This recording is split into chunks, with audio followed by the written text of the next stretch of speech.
पूरे प्रदेश में आपको टेंट का स्कूल बनाया गया और प्रधानमंत्री जी ने उसमें क्लास लिया और वो चला कि प्रधानमंत्री जी स्कूल में गए हुए हैं। ये शर्मनाक बात है, बेहद शर्मनाक बात है। ये हमारे पूरी राजनीति के लिए शर्मनाक बात है कि जिस प्रदेश के आप मुखिया रहे इतने साल, जिस प्रदेश में आपकी सरकार है, उस प्रदेश में अगर आपको सरकारी स्कूल टेंट के बना के और वहाँ से अपना विज्ञापन प्रचार करना पड़े, और वो भी उसके बाद मोदी जी गए, स्कूल गायब, टेंट गायब, हास्यास्पद भी है। तो गुजरात आम आदमी पार्टी का एक बड़ा लक्ष्य है जहाँ वोट आया था। गोवा जहाँ पे पिछली बार हमारे 7% वोट आया था, 2 विधायक थे, गुजरात में 5 चुने गए थे, वहाँ भी हमारा लक्ष्य है।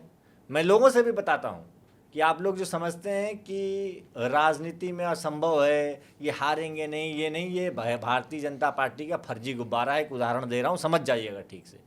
उपचुनाव अधिकतर सरकारें जीतती हैं। गुजरात में हमारे 5 विधायक थे, 5 विधायकों में से एक विधायक को भारतीय जनता पार्टी वालों ने जेल में डाल के डरा धमका के इस्तीफा दिलवा लिया, उसके साथ गद्दारी करी, उसके बाद उसको वहाँ का टिकट भी नहीं दिया। उसके बाद हमारे नेता गोपाल इटालिया जी वहाँ से चुनाव लड़े, पूरी सरकार लगा दी इन्होंने, मंत्री लगा दिया, मुख्यमंत्री लगा दिया। गुजरात जो इनका गढ़ है वहाँ से उसके बाद उपचुनाव में हमारे गोपाल इटालिया 18,000 वोटों से जीत कर आए। तो राजनीति लोकतंत्र में लोकतंत्र एक ऐसा ताकतवर हथियार है जो किसी तानाशाह की तानाशाही को बहुत दिन तक चलने नहीं देता है। तो आप समझ जाइए कि पूरे देश में जो इनका गुब्बारा है वो फट चुका है। उसमें लोकसभा के चुनाव में भी पिन मार दी गई थी, उसका गुब्बारा निकल गया है, बाद में भी निकल गया है, और आने वाला समय अभी भी देख रहा है कि किस तरीके से ये मुद्दों की राजनीति ना करके फर्जी मुद्दों की राजनीति कर रहे हैं। जैसे आपने बताया आपके एमएलए के साथ हुआ, क्या सेम चीज़ राघव चड्ढा जी के साथ हो रही है? क्या वो पार्टी छोड़ने वाले हैं? मतलब बहुत न्यूज़ है मार्केट में। देखिए, पता नहीं कि मार्केट की क्या न्यूज़ बीजेपी है। राघव चड्ढा जी तो आम आदमी पार्टी में ही है, और जो लोग आप लोग भी पार्लियामेंट की चीज़ों को समझते होंगे, वो आम आदमी पार्टी के तहत ही बोलते हैं। और आप लोगों को भी पता होगा कि आम आदमी पार्टी उनको समय एलोकेट करती है और पार्टी टाइम देती है, पार्टी के टाइम में ही वो बोलते हैं। राज्यसभा में ऐसा कुछ नहीं होता है। जैसे लीडर, जो लोग नए भी लोगों को मैं बता देना चाहता हूँ कि जैसे हमारे पार्लियामेंट्री लीडर संजय सिंह जी हैं, सांसद जी, तो वो टाइम एलोकेट करते हैं कि कौन क्या बोलेगा। तो जब वरिष्ठ नेता वो टाइम ही दे रहे हैं तो पार्टी के ही प्लेटफॉर्म पे बोलते हैं। बाकी तो मार्केट में बहुत कुछ चलता है, बाजार है, बाजार में चलता रहता है, तो उसके तहत वो बोलते हैं, मुद्दों को उठाते हैं। तो आप ये कह रहे हैं वो छोड़ नहीं रहे, आप ही के साथ रहे? आप लोगों को जानकारी होगी, मेरे को तो इस तरीके की छोड़ने की मैं आम आदमी पार्टी की तरफ से वो मुद्दे चढ़ा रहे हैं, आम आदमी उठा रहे हैं, आम आदमी पार्टी के वो सांसद हैं। ओके, चलिए थोड़ी यूपी की बात करते हैं। राइट, आप क्योंकि यूपी से आते हैं, बलिया से, तो ग्राउंड पे आप दिखती क्यों नहीं है? ग्राउंड पे हम बहुत दिखते हैं। ग्राउंड में उत्तर प्रदेश में, देखिए उत्तर प्रदेश बड़ा प्रदेश है, हम लोग नई पार्टी हैं, संसाधन हमारे पास कम है, कई प्रदेशों में भी जाना है, लेकिन उत्तर प्रदेश के मजबूत विपक्ष की आवाज़ संजय सिंह है, ये सब लोग जानते हैं। ये 2022 के चुनाव में भी देखा, और ये 2022 के चुनाव में 23 FIR एक ही दिन में सांसद संजय सिंह जी पर सरकार ने करी थी। अब पूरे देश ने देखा कि अगर जल जीवन के भ्रष्टाचार का मुद्दा कोई पहले उठाने वाले नेता हैं तो वो संजय सिंह हैं। उन्होंने मजबूती से मुद्दे को उठाया और आज वही जल जीवन का भ्रष्टाचार पूरे देश में गूंज रहा है। जल जीवन के नाम पे उत्तर प्रदेश की सड़कें खोद दी गई। तो आम आदमी पार्टी हर तरफ दिखती है। हमारे पिछले चुनाव में, नगर निकाय के चुनाव में 11 चेयरमैन चुने गए, 170 से ज़्यादा हमारे सदस्य चुन के आए। हमारे लोग पूरा पश्चिम से लेके पूरब तक, अवध प्रांत तक, बुंदेलखंड तक, सब जगह हैं। अभी पदयात्राएं हमारी चल रही हैं सभी जगहों पे। अयोध्या से लेकर सरयू से लेकर संगम तक की पदयात्रा उन्होंने की, मिर्ज़ापुर से सारनाथ की पदयात्रा हुई, रामपुर अमरोहा की पदयात्रा हुई, आगरा से लेकर हाथरस मथुरा को हमारी पदयात्रा हो रही है। ये सांसद संजय सिंह जी की पदयात्राएं हैं। और उन्होंने पूरे उत्तर प्रदेश में भी दिखाया कि कैसे विपक्ष किसी मजबूत आवाज़ को उठाता है और उसको लेते हैं। आज उत्तर प्रदेश में कभी भी बात हो विपक्ष की आवाज़ में तो आम आदमी पार्टी और संजय सिंह जी के प्रमुख नाम है उसका है। और आने वाले चुनाव में भी आप देखेंगे कि आम आदमी पार्टी का एक परिणाम अलग होगा। और आप ये भी जान जाइए कि मैंने आपसे कहा कि देश की सबसे तेज़ी से बढ़ने वाला पॉलिटिकल स्टार्टअप राजनीतिक पार्टी आम आदमी पार्टी है। तो उत्तर प्रदेश एक बड़ा प्रदेश है, लेकिन जब परिणाम आएंगे तो कई बार हमारे परिणाम एकदम ही ब्लास्ट करते हैं, हम लोग अलग तरीके से भी आते हैं। तो इस बार का परिणाम आपको एकदम ही चौंकाने वाला होगा, एकदम ही अलग स्तर पर होगा। आम आदमी पार्टी की यूपी में क्या स्ट्रैटेजी रहने वाली है upcoming आम आदमी चुनाव में? पार्टी अभी आने वाले चुनाव में पंचायत चुनाव की तैयारी में लगी हुई है। पंचायत चुनाव हम मजबूती से लड़ेंगे, उसके बाद के जो चुनाव है वो भी हम मजबूती से लड़ेंगे। और सब तरफ जो भी हमारे पार्टी के सक्रिय लोग हैं, पार्टी में हमारे ढेर सारे यूथ लीडर्स भी बहुत सक्रिय। देखिए, उत्तर प्रदेश में सांसद संजय सिंह जी ने एक बढ़िया लड़ने वाली लड़ाकू फौज तैयार की है, जो मुद्दों की राजनीति के लिए ज़मीन पर लड़ती है, प्रदर्शन करती है, सब मुद्दों पर आती है। तो वो फौज उतरी हुई है और वो उतर के मुद्दों को उठा रही है। और हम सब लोग उत्तर प्रदेश की राजनीति में एक मुद्दों की राजनीति को ही स्थापित करेंगे। योगी आदित्यनाथ, उनके बारे में आपकी क्या राय है as a spokesperson of AAP, नहीं एक सिटीजन ऑफ यूपी के तौर पे? आप खुद देखिए कि जब से उनकी सरकार बनी, उत्तर प्रदेश को उन्होंने क्या दिया। मतलब उत्तर प्रदेश में कोई ऐसे बड़े माइलस्टोन में अगर मैं कह दूं, अब मुझे याद आ जाए, आपने कहा अब 50,000 स्कूलों को बंद करने वाले मुख्यमंत्री के रूप में अगर कोई नाम याद आएगा तो योगी आदित्यनाथ का आएगा। जब भी याद किया जाएगा कि किस काल में 50,000 स्कूल बंद किए गए, तो उसमें योगी आदित्यनाथ जी का नाम याद आएगा। मैं बलिया ज़िले से आता हूँ। 2022 में अनाउंसमेंट हुई थी कि मेडिकल कॉलेज बनेगा, 2026 हो गए, अभी ज़मीन का अधिग्रहण पूरा नहीं हुआ है। और सरकार ने तय किया गया कि जहाँ जेल है वहाँ अस्पताल बनेगा। तो अब जब जेल शिफ्ट होगा तब तो अस्पताल बनेगा। तो अब कब जेल शिफ्ट होगा, कब अस्पताल बनेगा, कब मेडिकल कॉलेज की दीवार खड़ी होगी, कब डॉक्टर आएंगे? तो ये है इनके रिपोर्ट कार्ड। ये सभी ज़िलों में इस तरीके के हालात हैं। मैं पूर्वांचल से आता हूँ। बलिया मऊ जितने ज़िले हैं, अगर किसी के एक आदमी भी तबीयत खराब हो जाए, एम्बुलेंस में लेके जब तक बीमार शरीर लाश नहीं बन जाती है तब तक वो घूमती रहती है। हालात क्या हैं? बीएचयू एक अस्पताल है, कितना संभालेगा? बनारस में आप आ गए हैं, चंद अस्पताल हैं, गिने चुने उनके बेड हैं, कैसे संभाल लेंगे? आप दूसरे अस्पतालों में चले जाइए तो फर्जी नर्सिंग होम और झोला छाप डॉक्टरों के सहारे पूरा मेडिकल का सिस्टम है। एजुकेशन के नाम पे पूरा खस्ता हाल है। कोई एक भी ऐसा कॉलेज नहीं है जहाँ बच्चों का सपना होता हो कि यहाँ एडमिशन हो जाएगा। कुछ भी नहीं है ऐसा। आप वहाँ के विद्यालयों में अधिकतर चले जाएंगे तो आपको बहुत उदासीनता महसूस होगी। ये सरकार के हालात हैं। तो ये रिपोर्ट कार्ड को तो हमेशा याद करना कि सरकार की प्राथमिकता में लोगों का विकास नहीं है, सरकार की प्राथमिकता में सत्ता है। सत्ता को कैसे भी बनाए रखिए। नफ़रत की राजनीति के नाम पर, लोगों को बांटने के नाम पर, नफ़रत की राजनीति के नाम पर सत्ता को स्थापित किए रखिए, ये है। तो योगी आदित्यनाथ जी को मैं जब भी याद करूंगा तो 50,000 स्कूलों को बंद करने के नाम पे याद करूंगा। योगी जी या अखिलेश यादव, कैसे देखते हैं आप इन दोनों के कामों को? आप खुद सोच लीजिए कि जब आप अखिलेश यादव जी की बात करते हैं तो आपको याद आ जाएगा कि कैसे इंफ्रास्ट्रक्चर में क्या डेवलपमेंट किया उन्होंने, कैसे उन्होंने डायल 100 बना दिया, कैसे उन्होंने डायल 100 की फ़ौज शुरू कर दी, एम्बुलेंसेस ला दिया, कैसे उन्होंने एक आप शहीद पर जाएंगे तो हेडक्वार्टर्स कैसे बना दिए, कैसे उन्होंने इतने तय समय में 22 महीने का लगभग कार्यकाल था और ये 300 से ज़्यादा किलोमीटर की सड़क कैसे बना दी। अब की तो सरकार की असलियत ये है कि वो आज उद्घाटन कर रही है और शाम को सड़क धंस जा रही है। तो आप अखिलेश यादव जी को कभी भी याद करेंगे तो इस तरीके के एक विजनरी लीडर के तौर पे। और आप देख भी रहे हैं कि सरकार ने जितने भी उल जुलूल इल्ज़ाम लगाए उसका परिणाम क्या हुआ।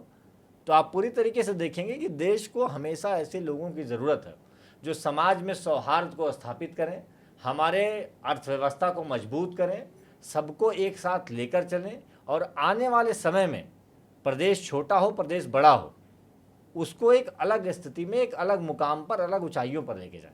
तो अखिलेश यादव जी को हमेशा डेवलपमेंट के तौर पे आप अच्छे से याद करेंगे कि उन्होंने कई अच्छे डेवलपमेंट किए जिनको आज उत्तर प्रदेश याद भी कर रहा है, खुलेआम याद करते हैं। हो सकता है आप भाजपा के लोगों से भी कैमरा हटा के पूछ लेंगे तो वो भी बता देंगे।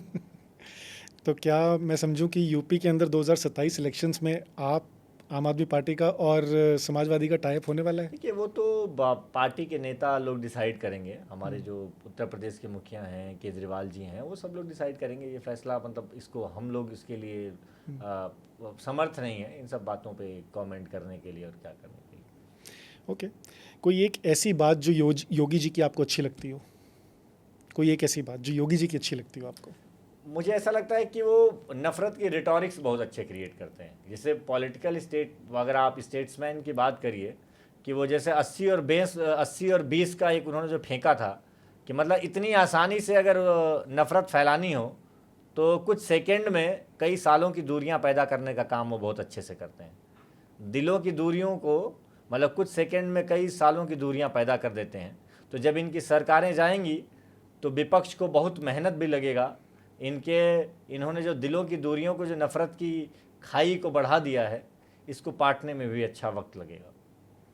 सर्वेश भाई, आप करियर सेट है, सक्सेसफुल हो, नहीं, करियर राइट, सेट आपने कहाँ से? यंग बैचलर हो, तो बस एक ही चीज़ रहेगी, शादी क्यों नहीं करी अभी तक? अरे जरूर, आप सही कह रहे हैं, शादी क्यों नहीं करी?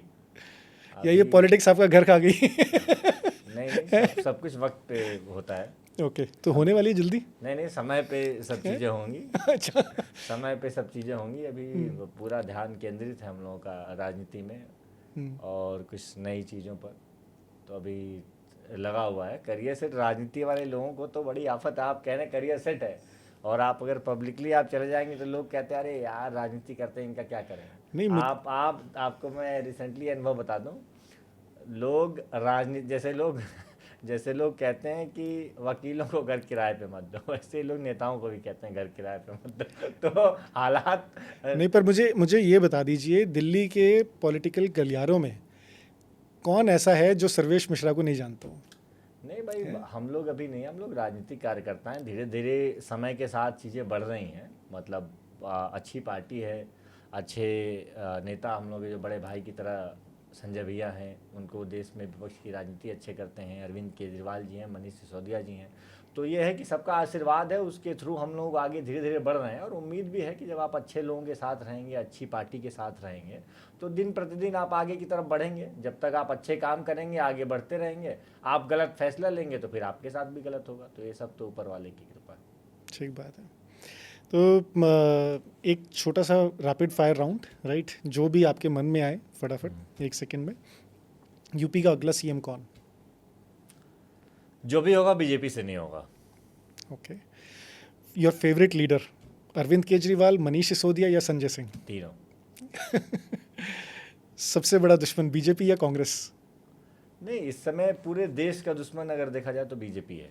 नफरत फैला रही है पूरे देश में। नफरत इस देश का दुश्मन है।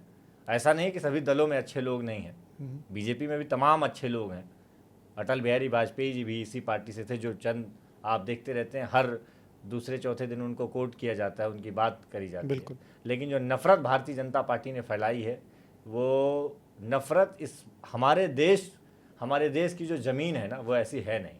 हिंदुस्तान का जो मुल्क है, हमारा जो अपना देश है, बहुत ही मोहब्बत का देश है। और पूरी दुनिया में आप ढूंढ लेंगे तो अपने देश जैसा कोई देश नहीं मिलेगा। तमाम कठिनाइयों में, तमाम परिस्थितियों में, तमाम गरीबी में लोगों ने एक दूसरे का साथ दिया है, एक समुदायों ने लोगों का साथ दिया है, एक दूसरे के साथ आगे बढ़े हैं। लेकिन भारतीय जनता पार्टी ने दिलों की जो दूरियां बढ़ाने का काम में जितना लगी रहती है, वो देखिए सफल तो कभी नहीं होगी, क्योंकि हमारे जो नींव है हमारे देश की वो है नहीं। लेकिन उन्होंने जो नफ़रत का काम किया है वो बहुत गलत किया है। अभी भी इस पार्टी को इस बात पे सुधर जाना चाहिए। इनके खुद के भी पार्टी के बहुत से नेता इस बात पे इत्तेफाक नहीं रखते हैं, इस राजनीति पे। लेकिन इनको लगता है तो खैर तालिबान में चल जाएगा, दूसरे मुल्कों में ये सब बातें चल जाती हैं, लेकिन ये दुनिया का सबसे खूबसूरत लोकतंत्र है, सबसे बड़ा लोकतंत्र है। इसने भी बहुत से लोगों को समय समय पर रास्ता दिखा दिया है। लोकसभा के चुनाव में 400 के नारे जो इन्होंने दिया था इनको रास्ता, उसका भी दिखा दिया है। अब आने वाला चुनाव होगा, उसमें फिर एक रास्ता दिखा देगा, फिर थोड़ी शांति स्थापित होगी। जो हमारा विज़न है उसकी तरफ हम आगे बढ़ पाएंगे। Favourite actress? सोचा नहीं, मतलब। ओके। फेवरेट कैफ़े और रेस्टोरेंट इन दिल्ली? कई ढेर सारे हैं, मतलब कोई एक? आप एक करेंगे तो दूसरे वाले का अच्छा नहीं होगा, शिकायत कर सकता है। अच्छा, गर्लफ्रेंड का नाम? हाँ, मुझे लगा ये नहीं बता रहे, ये तो बता ही दोगे। ओके, शादी कब करोगे फिर? अब तो आप डेट ही बता दो बस। जब शादी अभी तय ही नहीं है, किससे होगी ये तय नहीं है, कब होगी तय नहीं है, तो कैसे बता सकते हैं। वैसे आपके सवालों से हमारी मम्मी बड़ा एकदम खुश हो जाएंगी। अरे, घर वाले मतलब पूर्वांचल के लड़कों का क्या है कि वो सीरियल चलता है कि बहन की शादी हो गई, इनकी शादी हो गई, तो उनका काम बिल्कुल। क्या है, जैसे सुबह शाम सब घूम के आएंगे, हाँ। एक तरफ कोई घूम के आएंगे, राइट लेफ्ट कहीं भी आएगा, बैठ के सब एक टारगेट है। शादी के बारे में क्या सोचते, मतलब देश के जैसे लग रहा है, मुल्क के हालात के बारे में हम और आप जैसे बात करेंगे कि देश के हालात क्या हैं, तो उनको ऐसे ही रहेंगे, शादी अब कर ही लेते। तो बिल्कुल, देखिए शादी- यंग बैचलर हैं तो आई एम श्योर। लेकिन इस देश में शादी आलू बैगन की भी हो जाती है, इसलिए आप बेफिक्र रहिए। शादियाँ मतलब शादी मतलब एक फैमिली इंस्टीट्यूशन पूरी दुनिया में चल रहा है, तो शादी सबकी समय पे हो ही जाती है। जिनको करना है कर लेते हैं, नहीं करना नहीं करते हैं। चलिए सर्वेश भाई, बहुत बहुत अच्छा लगा आप आए, आपने अपना कीमती समय हमें दिया, धन्यवाद, बहुत बहुत शानदार, बहुत ही अच्छी बात है। देखिए मेरे लिए भी है कि आप अपने किसी अजीज़ दोस्त के साथ भी, करण भाई मेरे मतलब दोस्त हैं, परिवार हैं, और आप बैठ के बात करते हैं, तो ये सब बातों का सिलसिला और जारी रहेगा। अगली बार कुछ हम लोग नए तरीके से भी आएंगे। मैं अपने बलिया के लोगों को, पूर्वांचल के लोगों को, उत्तर प्रदेश के लोगों को ये अपील करूँगा कि आप सब लोग जो युवा हैं वो राजनीति में ज़रूर आइए। आप किसी भी दल में आएँ, मैं पहले आपको इनवाइट करता हूँ कि आप आम आदमी पार्टी में आइए, हमारी पार्टी को समझिए, देखिए हम लोग किस तरीके से एक बहुत अच्छा प्लेटफॉर्म देते हैं लोगों को, युवाओं को आने के लिए। लेकिन अगर फिर भी आप चाहते हैं कि नहीं आप किसी सत्ताधारी दल में या किसी दल में आए, तो आप राजनीति में ज़रूर आइए, और जहाँ जाइए वहाँ मुद्दों की बात करिए। और जब मुद्दों की बातें आपकी पार्टियाँ नहीं करें, तो फिर आप सोच लीजिएगा कि फिर आपका भविष्य बर्बाद होगा। मैं राजनीतिक पार्टियों के कार्यकर्ताओं की बहुत ज़्यादा इज्जत करता हूँ, क्योंकि इस देश में सबसे ज़्यादा अगर कोई मेहनत करता है तो राजनीतिक पार्टी के कार्यकर्ता करते हैं। बहुत ही ज़्यादा मेहनत है उनको, क्योंकि वो बहुत ही एक ऐसा काम जिसमें आपको कोई सैलरी नहीं है, एक ऐसा काम जिसमें आपका बस एक विज़न है कि ये काम करना है। और मैं जितने इस देश के, आप समझिए कि राजनीतिक पार्टी के कार्यकर्ता जितनी गलियां, जितने सड़क बनवाने और लोगों की मदद के लिए तत्पर रहते होंगे, अगर उतनी इस देश की कोई संस्था करे तो हो सकता है वो 1-2 लाख का, करोड़ का बजट बना के करेगी। तो मैं इस देश की सभी राजनीतिक पार्टियों की कार्यकर्ताओं की बड़ी इज्जत करता हूँ। तो मैं अपने पूर्वांचल के लोगों से और यूपी के लोगों से भी बोलता हूँ कि आप लोग राजनीति के लिए आगे आइए, अपने गांव, अपने शहर, अपने प्रदेश के लिए लड़ना बोलना शुरू करिए।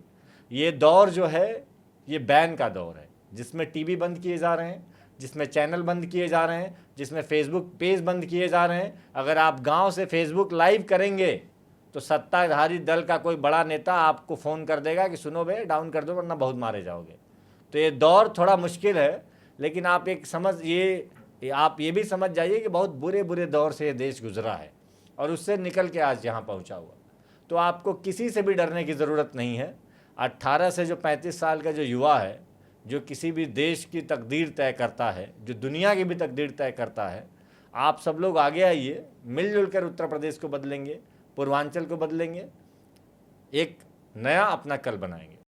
बहुत बढ़िया, शुक्रिया, थैंक यू।